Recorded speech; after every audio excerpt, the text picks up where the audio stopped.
Good morning. You are Jimmy Taylor? Yes, ma'am. And Mr. Taylor, you were previously in court, entered pleas of true and a motion to revoke your unadjudicated probation, counts 1, 2, 3, 4, 5, and 6. You pled true to all of those counts. You're on probation. The second-degree felony offense of theft of property with previous convictions with findings that prior offenses were true. You were placed on that probation January 24th of 2024.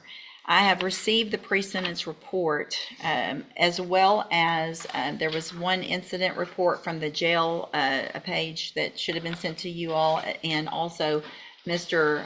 Coleman has also provided a copy of the court's sentencing hearing, a transcript from that original sentencing back on January 23rd of 2024. Has everyone had an opportunity to review all of those things? We have, Your Honor. The state has, Judge. Are there any additions or corrections to that updated report? Not from the defense. Not from the state, Your Honor. There are a couple of things I'd like to speak to if and when the court would like to hear from you. Yes, of course. So let me just, there's no agreement in this, correct? This was just open to the court? That's correct, Your Honor. Yes, Your Honor. And, all right, Mr. Rojas, you may proceed. Thank you, Your Honor. We're going to be asking for the court to continue Mr. Taylor on probation. I know by looking at the PSI on paper, it doesn't look like there's a chance that Mr. Taylor should be given, especially given his criminal history. It looks like his criminal history is all in some way related to drug abuse. If you look at the allegations he pled true to, those are the non-compliance allegations have to do with drugs. And the reason for not complying with the JCBI program, he doesn't come from a wealthy background. He doesn't have a whole lot of affluent friends and family members that can help him out. He had a ride with his brother. His brother had an accident, and that option was not available to him anymore. He indicates to me that he does want help getting off of the drugs, and I'm sure that when Mr. Coleman has a chance to speak, he's going to point out the comments made by the court to this defendant about not wanting to hear about needing more help with drugs or any relapses. I really don't, because here's the thing, Mr. Johnson. I'm looking back at your original pre-sentence report that when I put you on probation, and I make notations on those reports and make highlights and those types of things. And I'm noting that in that report, you already, before this case, had gone to ISF and SafeP. And then on this probation, I sent you to ISF at the beginning of the probation. Is that correct or no? I believe parole was sent into ISF. Yes, ma'am. So you were on parole. Yes, ma'am. I gave you a probation against Mr. Coleman's wishes and really against what looked like I should have. You went to ISF regardless of who. So you've been to ISF twice. Is that correct? You're looking at her. You've gone. Have you been to Yes, ma'am. I've ISF been once there or twice? How many times? How many times? Twice in 20 years. Okay, so you've I've been, been in prison 23 years out of the last 30 years. So I've been doing my time, and but you I keep haven't had a chance to, to do what? Because you've been to SafeP, you've been to ISF, and you went to ISF more recently, right? yes, ma'am. Okay. As soon as I got out, I got it right on probation, and I haven't had a chance to. You got right on probation. You didn't. Yes, ma'am. You And I tested. had to go to Beaumont, which You I'm tested from, positive so for cocaine Yes, after I all of understand. this time, and all the different things that have been given to you, and the opportunity that I gave you back in January of last year. You pled open, just open to me. I could have done Yes, I did. anything. Yes. I could have sent you to prison for 20 years, 10 years, and I gave you an opportunity. And I said on that day, because Mr. Coleman printed it out for I know me, what you said. well, Ma'am. so how do I do anything other than what I said? I mean, the situation. I've got parents. My mother's 90 years old. Man, I don't want her to die and I be Hey, in prison. we're not talking about anybody You but know you it. today. Yeah, I know. I'm sorry your mom's that old. and that you Yeah. haven't been around to be with her, but that's whose fault? It's not gonna be my fault if you're not there. How about some personal responsibility instead of my mom is old and don't send me to prison? You know,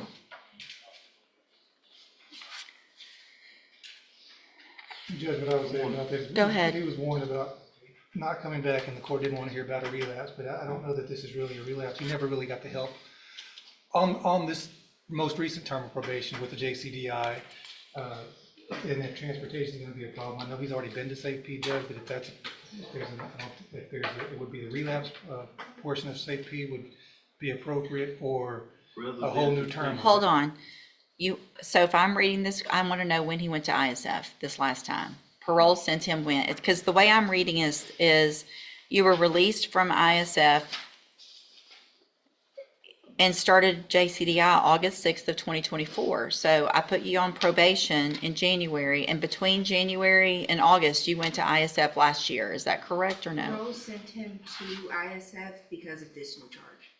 Okay, so when was that? He was in custody in Jefferson County, Mhm. and then from custody. Went straight there. parole, So I placed you on probation, you never got out, you went and got help at ISF. Okay, all right, anything else? And Judge, if the court, and it seems like the court is not leaning towards probation. No.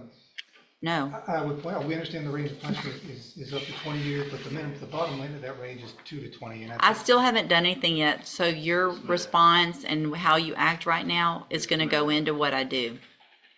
Yeah, I understand the legislation makes it possible to go all the way up to 20, but it also makes it possible to go down as low as 2. I think we have to look at each case for the facts, and the underlying offense was a theft at the Dollar General, I think, or Family Dollar, I think it was about $100 worth of merchandise. I would ask the court to consider something at the lower end of the range, maybe 2 to 5. Just because we can drop the hammer on them, that doesn't necessarily mean that we should. And that's what we're asking the court to do. Probation is not going to be an option. Thank you. Mr. Coleman? I'll keep it brief. The defendant has earned every bit of a 15-year sentence in prison. That's what I asked for originally. You placed on deferred. That's what I'm asking for today. 3 things I'd like to quickly point out, Your Honor. Looking at the defendant's version in the updated PSI, he says that when he was placed on in the JCDI program, that he believes it was an attempt to set him up for failure, demonstrating a lack of acceptance of his own responsibility. The resources and time that have been dedicated to this defendant, limited resources, mind you, could have been redirected to someone who is more amenable to being rehabilitated. Lastly, you got his full criminal history there in the original PSI. And I provided you with the transcript from the sentencing just to remind the court. I know you see a lot of defendants, but just to remind the court that you essentially told him up front this was essentially a zero tolerance probation. And I do appreciate that, because I do see a lot and I don't remember it all, but Mr. Taylor, do you have anything you want to say? Yes, ma'am. Been through a lot of things in my life, people dying in my family and other things, drugs, but, I think, that I could do better if I had a chance, proper opportunity, ma'am. And I did a lot of time. I've done my time. You have. I don't think just putting me in prison I think I need a chance. I really do. It doesn't make any sense, because you're saying, you've done a lot of time, and at some point, you either say, I don't like prison and I want to do better. That's what I want, man. But you didn't take advantage of the opportunities you were given. You're saying you want help, and we gave you help, or parole gave you help. So you didn't even get out on my probation yet. You had ISF, a reminder of the tools that you had a long time ago. You had those things, and you got out and you didn't take advantage of the opportunity that I told you. You better take advantage of it, because you're not going to get it again. You're saying the same things that you said. Please just give me another chance. I'm going to do better. Please send me to ISF or a Safe-P. It's all the same thing that you're saying, and no one is setting anybody up for failure. I can hang on. To the JCDI. I had back surgery, So what you're telling me is when did you have back surgery? 8 years ago, Okay, but they only did half part of my listen, back. listen. I'm not making You're, excuses. you are I'm trying making, to you get are, back. if you're throwing out to me that you had back surgery 8 years ago, then you are digging for everything you possibly can, and we're done with all that. I'm going to find that you previously entered your pleas are true to counts 1 through 6 freely and voluntarily. I'm going to find those counts true. I'm going to find sufficient evidence to find you guilty, and at this time, find you guilty of theft of property with previous convictions. I'm going to sentence you to a term of 12 years in the institutional division of the Texas Department of Corrections. You will receive credit on that sentence for any time that you've been in custody that the law gives you the right to receive. I'm going to hand you trial court certification that shows this was not an agreement. You do have some limited rights to appeal. You can talk to Mr. Rojas about that. I'm also going to hand you a written admonishment regarding your ineligibility to possess a firearm or ammunition. Because of the judgment entered against you, you're ineligible under Texas law to possess a firearm or ammunition. Possession of a firearm or ammunition could lead to charges against you. Firearm is a legal term, and you should read the written admonishment I provide you to see what devices qualify as a firearm. If you have any questions about the laws that make you ineligible to possess a firearm or ammunition, or about how long that lasts, you can talk to Mr. Rojas. Y'all need to sign that, and he'll give you a copy of it. Thank you. Thank you, ma'am, for being here.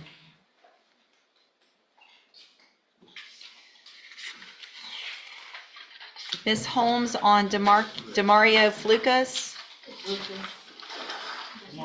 That's just fair. It looks to me 12 years. Hey, come back, Mr. Taylor. Come here. Let me tell you something.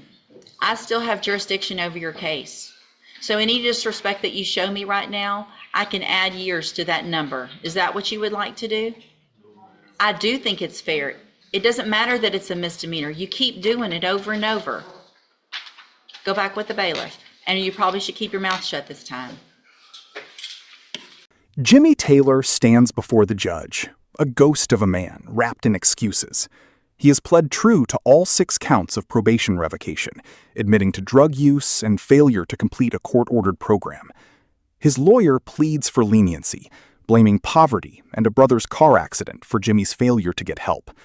But the judge is not buying the sob story. She pulls out Jimmy's original sentencing report. The truth emerges like a cold draft.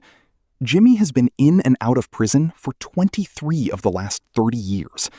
He has already been to the in-prison substance abuse program, ISF, twice. He was placed on probation against the prosecutor's loud objections, and before he even tasted freedom, he tested positive for cocaine. The judge recalls her own warning from the transcript, a zero-tolerance pledge that Jimmy ignored. Jimmy pleads again. "My mother is 91. I need a chance." But when he mentions an old back surgery as an excuse, the judge snaps. She accuses him of digging for any excuse to avoid responsibility. In a final cinematic turn, the judge rejects the plea for another rehab stint. He finds him guilty, revokes his freedom, and sentences him to 12 years in the Texas Department of Corrections. As he is led away, he mutters something disrespectful. The judge pulls him back, hand hovering over the gavel, warning him that one more word could add years to his count. In that silence, we realize the system did not fail Jimmy Taylor. Jimmy Taylor failed every single hand that reached out to help him.